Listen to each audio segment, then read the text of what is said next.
नमस्कार दोस्तों, मैं अतुल सिन्हा और आप सभी देख रहे हैं मार्केट विजडम विद अतुल। दोस्तों, आज हम लोग बात करने वाले हैं लाइफ इंश्योरेंस कॉर्पोरेशन के स्टॉक को लेके। आज एलआईसी में खबर आई जिसकी वजह से स्टॉक लगभग 8% टैंक होके बंद हुआ है, लगभग 8% से ज्यादा टूट कर बंद हुआ है।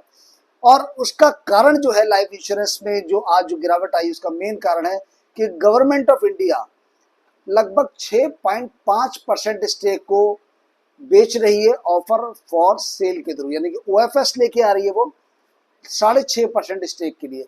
और जिसका फ्लोर प्राइस जो है वो सेट किया गया 382 रुपीज पर शेयर का। ठीक है, जिसकी वजह से जो कि लगभग अगर हम देखें आज का जो ओपनिंग प्राइस था, जो कल का क्लोजिंग प्राइस था, उसका लगभग 10.9% का डिस्काउंट था। और इस खबर के बाद जो आज गिरावट रही लगभग 8.5% टूट के आज लगभग बंद हुआ है एलआईसी लाइफ इंश्योरेंस कॉर्पोरेशन का, क्योंकि ओएफएस आ रहा है। और ये ओएफएस जो है वो आज 6.5% स्टेक जो है वो गवर्नमेंट ऑफ इंडिया का रिड्यूस करने वाला है। कंपनी के बारे में थोड़ा देखते हैं कि कितना स्टेक है गवर्नमेंट ऑफ इंडिया का। तो यहाँ पर अगर प्रोमोटर्स की स्टेक की बात करें तो प्रेसिडेंट ऑफ इंडिया या फिर गवर्नमेंट ऑफ इंडिया की बात की जाए तो लगभग 96.5% का स्टेक आपका प्रेसिडेंट ऑफ इंडिया का है। अब जो as per the SEBI guidelines जो मैक्सिमम प्रमोटर्स के पास स्टेक हो सकते हैं वो 75% के हो सकते हैं। तो ये तो निश्चित सी बात है कि ओएफएस तो उनको लाना ही पड़ेगा, क्योंकि धीरे धीरे स्टेक उनको 75% तक लेके आना है। बट फिलहाल के लिए ये 6.5% का स्टेक ला रहे हैं, जिसके बाद जो प्रेसिडेंट ऑफ इंडिया का स्टेक रह जाएगा वो लगभग 90% का रह जाएगा। ठीक है, 90% का स्टेक रह जाएगा, जिसमें कि अगर हम एफआईआई और डीआई की बात करें तो 1% लगभग डीआई है और लगभग 0.4% लगभग एफआईआई का स्टेक है। ओके, चलिए कैश फ्लो की बात करते हैं तो कंपनी के पास एक नेगेटिव कैश फ्लो है फिलहाल मार्च 2026 तक। इसके अलावा बैलेंस शीट की बात करते हैं तो company completely debt free company है और इनका टोटल जो रिजर्व है कंपनी का 1,70,280 करोड़ रुपए का है। तो एक बहुत बड़ा रिजर्व है कंपनी का, बोरोइंग नील है कंपनी की, एक बड़ा एसेट बेस है कंपनी का। तो ऑब्वियस सी बात है company is doing very good. और सभी जानते हैं कि जो एलआईसी है, लाइफ इंश्योरेंस कॉर्पोरेशन है, ये गांव गांव तक फैली हुई एक ऐसी कंपनी है जिसका ब्रांड बच्चा बच्चा भी जानता है। तो क्या होने वाला है आने, क्या अब फिलहाल से कंपनी का किस तरीके के टेक्निकल चार्ट हमें संदेश दे रहे हैं, कौन से इंपॉर्टेंट सपोर्ट और की रेजिस्टेंसेज है जिन पे हमें फोकस करना चाहिए, इस वीडियो में हम लोग बात करने वाले। प्रॉफिट एंड लॉस की बात करेंगे तो मार्च 2026 तक कंपनी ने लगभग 53,475 करोड़ का प्रॉफिट डिक्लेयर किया था, जो कि पिछले साल के मुकाबले लिटिल बिट डाउन था। और यहाँ पर अगर हम बात करें लगभग 3,000 करोड़ के आसपास का डिक्रीज हुआ था प्रॉफिट में। इसके अलावा नेट प्रॉफिट अगर देखेंगे, चूंकि पिछले साल जो टैक्स था वो 14% का टैक्स पे आउट करना पड़ा था कंपनी को, जिसके चलते 48,000 करोड़ रुपए का कंपनी को टोटल नेट प्रॉफिट हुआ था। जबकि इस बार कंपनी का जो टैक्स एडजस्टमेंट हुआ था वो माइनस के 7%, जिसके बाद कंपनी को लगभग 57,453 करोड़ का, यानी कि पिछले साल के मुकाबले लगभग 9 करोड़ के आसपास का ज्यादा प्रॉफिट हुआ था। ठीक है, 57,000 करोड़, लगभग 9,000 करोड़ का ज्यादा प्रॉफिट हुआ था। इस बार कितना प्रॉफिट ज्यादा हुआ? नेट प्रॉफिट लगभग 9,000 करोड़ का प्लस में प्रॉफिट। अब 9,000 crore is not a small amount, it's a big big amount. तो लाइफ इंश्योरेंस कॉर्पोरेशन में देखिए, अगर आपका एक लॉन्ग टर्म का विजन है तो आपको पैनिक होनी चाहिए, मुझे नहीं लगता कोई ऐसी कोई दिक्कत है। हाँ, हम लोग की सपोर्ट रेजिस्टेंसेस की जरूर बात करेंगे और उसके हिसाब से आप अपना रिस्क प्रोफाइल चेक कर लीजिएगा कि आपका रिस्क प्रोफाइल क्या कहता है। ठीक है, चलिए, तो ये कंपनी का एक बेसिक ब्रीफ हमने दिखाया। क्वार्टरली रिजल्ट्स अभी जून के नहीं आए हैं कंपनी के, लेट्स वेट एंड वॉच। बाकी अगर हम इनका कुछ रेशियोज की बात करेंगे तो जो पी रेशियो वो 8.6 है, जबकि इंडस्ट्री का पी लगभग 67.4 है। तो ये आपको एक बहुत ही डिसेंट और डिस्काउंटेड पी पर स्टॉक मिल रहा है, यानी कि आप इस सेक्टर की दूसरी कंपनीज में जहां पर 67 रुपए 40 पैसे लगाकर 1 रुपए का प्रॉफिट अर्न करते हैं, 67 रुपए 40 पैसे के बाद आपको लगभग 1 रुपए का प्रॉफिट होता है। वहीं पर एलआईसी यानी कि लाइफ इंश्योरेंस कॉर्पोरेशन में आप मात्र 8 रुपए 61 पैसे लगा के 1 रुपए का प्रॉफिट कमा सकते हैं। ठीक है, 395 का करंट प्राइस, 140 का बुक वैल्यू है। आरओई आप देख सकते हो 37.8, जो कि ग्रेटर देन 25%, जो कि 25% एक आइडियल है कि 25% से ऊपर की जो कंपनीज होती है उनका जो बिजनेस है, जो फंडामेंटल है, जो फ्यूचर ग्रोथ है वो रोबस्ट है। ठीक है, फेस वैल्यू 10 पर ये स्टॉक आपको मिल रहा है, वहीं पर लगभग 2.5% का डिविडेंड ईल्ड भी कंपनी का है। और यहाँ पर अगर देखेंगे डेट कंपनी का ऑलमोस्ट जीरो, तो एक डेट फ्री कंपनी है, एक अच्छा फ्यूचर स्कोप है, एक डिस्काउंटेड पी पर आपको मिल रहा है, ROE is it's a great. ठीक है, ईपीएस इज लगभग 45-46 rupees approximately, face value 10। So overall जो फाइनेंशियल जो आपको यहाँ पर जो भी आंकड़े नजर आ रहे हैं, that's are looking very very good. Technically एक बार चलते हैं, टेक्निकली चार्ट को लेकर बात करते हैं कि फिलहाल अगर हम एक शॉर्ट टर्म की बात करते हैं तो क्या हमारे की रेजिस्टेंस है, तो क्या की सपोर्ट है। ये वीडियो केवल नॉलेज पर्पस के लिए बनाया जा रहा है, तो किसी भी तरह से वीडियो को बाई सेल या होल्ड का रिकमेंडेशन मत मानिएगा। ठीक है, चलिए तो डेली चार्ट पे आ जाते हैं। This is the weekly chart. Daily chart पे देखते हैं हम लोग किस तरीके का। तो डेली चार्ट पे अगर आप देखेंगे तो जब आज ये खबर आई तो बाजार गैप डाउन हुआ और लगभग लगभग जो आज का जो लाइफ इंश्योरेंस का जो क्लोजिंग रहा लगभग 1.68% के साथ तकरीबन 351 रुपए की आज की क्लोजिंग है। और आज का जो लो लगाया था बाजार ने वो था लगभग 388 का और हाई था लगभग 402 रुपए का।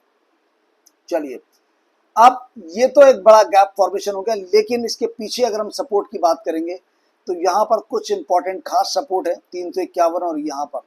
तो यहाँ पर मैं आपको एक सपोर्ट की रेंज आपको बना देता हूँ कि जो आपका फर्स्ट सपोर्ट बनेगा वो किस तरीके का बनेगा यहाँ पर। और ये फ्लक्चुएशन आप देखेंगे तो यहाँ से हम एक रेंज की तरह अगर बात करें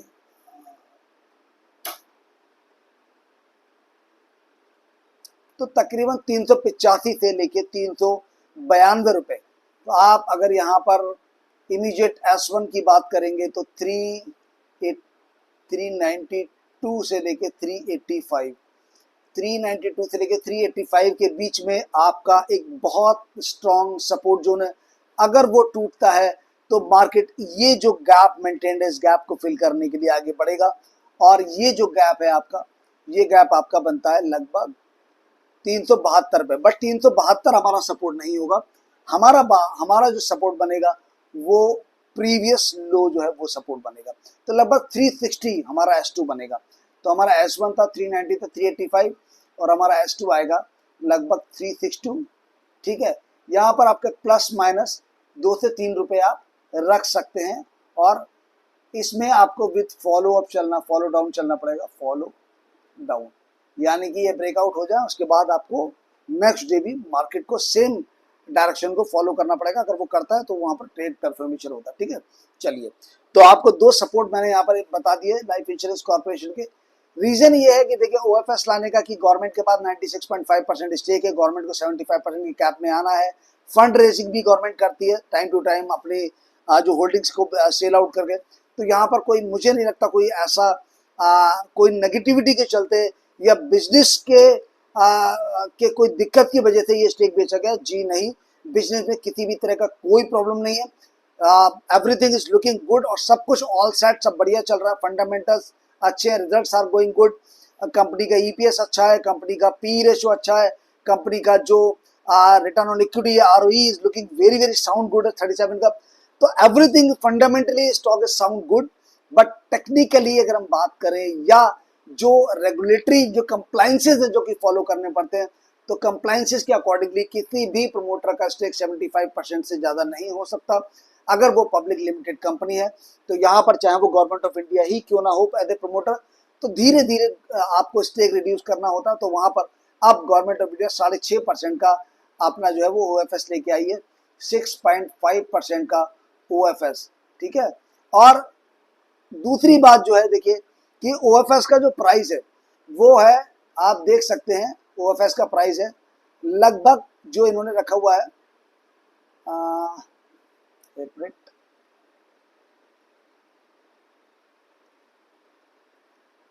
ठीक है। तो ओएफएस का जो प्राइस है वो रखेगा 382 रुपीज पर शेयर का, यानी कि आपका जो सपोर्ट का रेंज है 360 से लेके 392 इसके बीच में मार्केट रहने चाहिए फिलहाल जब तक ओएफएस ओपन है। क्योंकि देखिए अगर बाजार यहां से नीचे चला जाता है, सपोज कि 360 के नीचे चला जाता है और वहां पर सस्टेन करता है, तो कोई भी आदमी 382 या 384 पे ओएफएस नहीं लेगा, क्योंकि उसको ओपन मार्केट में 350 का मिल रहा होगा, तो वो ओएफएस की तरफ नहीं जाएगा, उसको अप्लाई नहीं करेगा। दूसरी चीज, अगर वहां पर प्राइस 400 प्लस या 420 ऊपर की रेट पे होगा, तब भी कोई ओएफएस के लिए नहीं जाएगा, क्योंकि वो कहेगा भाई मैं ओएफएस से क्यों अप्लाई करूं जब मुझे बाजार से एक बड़ा रेट मिल रहा है, तो वो बड़ा रेट लेने नहीं जाएगा। हाँ, अगर उसका प्राइस नीचे जाएगा, माफ कीजिएगा मेरे से गलती हुई, जब उसका प्राइस 382 से नीचे चला जाएगा, मान लीजिएगा 360 प्राइस चला गया, तब वो कहेगा भाई मुझे 20-22 रुपए मिल रहे हैं ओएफएस में, तो मैं इसको सेल करके निकल जाता हूँ और आगे पता नहीं कितना और गिरने वाला, आई डोंट नो। तो वहां पर जब आपका प्राइस 384 से नीचे जाएगा, तब ही कोई भी रिटेल निवेशक ओएफएस के लिए जाएगा, क्योंकि उसको नुकसान हो रहा होगा, तो वो क्या करेगा, ओएफएस में अप्लाई करके अपने नुकसान की भरपाई करेगा। लेकिन अगर वो ये प्राइस ओएफएस के प्राइस से ऊपर मार्केट में ट्रेड कर रहा होगा, तो वो ओएफएस के लिए अप्लाई नहीं करेगा, क्योंकि बाजार में उसको डायरेक्ट सेल करने में ज्यादा पैसा मिल रहा होगा। तो इसीलिए जो प्राइस रेंज रहेगा वो लगभग 360 से लेकर 392 के बीच में रहना चाहिए। ठीक है, इस रेंज को बाजार पकड़ के बैठेगा अगले कुछ समय तक के लिए, जब तक आई थिंक कि ओएफएस चलने वाला है। ठीक है, ये ओएफएस का बेसिक कॉन्सेप्ट है, क्योंकि अगर बाजार का प्राइस गिर जाएगा तो ओएफएस के लिए अप्लाई करेगा आदमी कि उसको ज्यादा प्राइस पे उसकी बाइंग हो रही है। लेकिन अगर वही प्राइस अगर ऊपर ट्रेड करने लगेगा 420, 415, 410, तो आदमी 384 पे सेल आउट नहीं करेगा, वो डायरेक्ट मार्केट में बेचेगा 420 के आसपास, तो ओएफएस फेल हो सकता है। तो इसीलिए वो प्राइस को कहीं ना कहीं जो है वो वहां पर शेक होगा 360 से लेकर 386 के बीच में। ये एक एनालिसिस के बेसिस पे है। ठीक है, यहाँ पर इसको आप एक्चुअलिटी, अब आप यहाँ पर देखिए, कोई भी आप बाई सेल का रिकमेंडेशन मत मान के चलिएगा। जो भी निर्णय लेना है वो आपका अपना फाइनेंशियल डिसीजन होना चाहिए, आपका रिस्क कैलकुलेशन होना चाहिए, उसके बाद ही आप डिसीजन को प्लान कीजिएगा। चलिए, तो हमने दो सपोर्ट लेवल की बात की। अब यहाँ से चूंकि 1:1 का बोनस यहाँ पर इशू हुआ था, ये लगभग 29 ऑफ, देखते हैं यहाँ पर लगभग 29 और 29 मई को 1:1 का बोनस मिला था। तो हम लोग कॉर्पोरेट एक्शन को एडजस्ट कर लेते हैं और यहाँ पर हम प्राइस को देखते हैं किस तरीके से। तो आप देखेंगे जब हमने प्राइस को देखा, तो यहाँ पर स्टॉक ने इस लो पे आके लगभग 380, 586 पे आके सपोर्ट बना रहा है बाजार यहाँ पर। ठीक है, तो ये एक अच्छा सपोर्ट है। क्या इस सपोर्ट को होल्ड करेगा? अगर नहीं तो हम 360 का हमारा जो S2 है उसको जरूर आप नजर रखिएगा। तो फिलहाल तो ऊपर जाने का अभी कोई सिनेरियो नजर नहीं आता, थोड़ी बहुत रिकवरी हो सकती है, बट नीचे की तरफ आप याद रखिएगा 360 आपका S2 है और 372 जो है वो आपका गैप फिलिंग का लेवल रहेगा। तो आपको तीन लेवल में आपको यहाँ पर बता देता हूँ। पहला लेवल जो इमीडिएट है S1, जो कि बहुत वीक लेवल है 385, 86 का, ये वीक सपोर्ट है S1।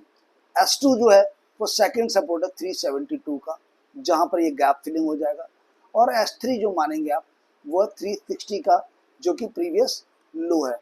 तो 360 अगर टूटा तो फिर आपको पता चल जाएगा कि मार्केट एक नया लो बनाएगा, तो वहां पर आपको और भी दबाव और वीकनेसेस देखने को मिलेंगे। चलिए वीकली चार्ट पर मूव करते हैं, और वीकली चार्ट पे हम थोड़ा सा हम लार्जर स्केल पे समझने की कोशिश करते हैं स्टॉक को। तो लार्जर स्केल पे अगर हम बात करें स्टॉक के थोड़ा सा मीडियम टू लॉन्ग टर्म में, तो आप देखेंगे ये जो लेवल है 360 का नीचे का, तो 360 जो है वो आपका 360 आपका वीकली क्लोजिंग सपोर्ट है। इसको बहुत ज्यादा आपको नजर रखनी है, इसके नीचे जाएगा तो स्टॉक कमजोर होगा, सेलिंग प्रेशर बढ़ेगा। अब यहां से हम लोग एक ट्रेंड लाइन को ड्रॉ करते हैं और हम देखते हैं कि यहाँ पर हमें हाई मिला, ये मिला, और इस हाई के बाद अगर हम देखेंगे यहाँ पे अगर हम ड्रॉ करेंगे तो ये हमें मिलता है।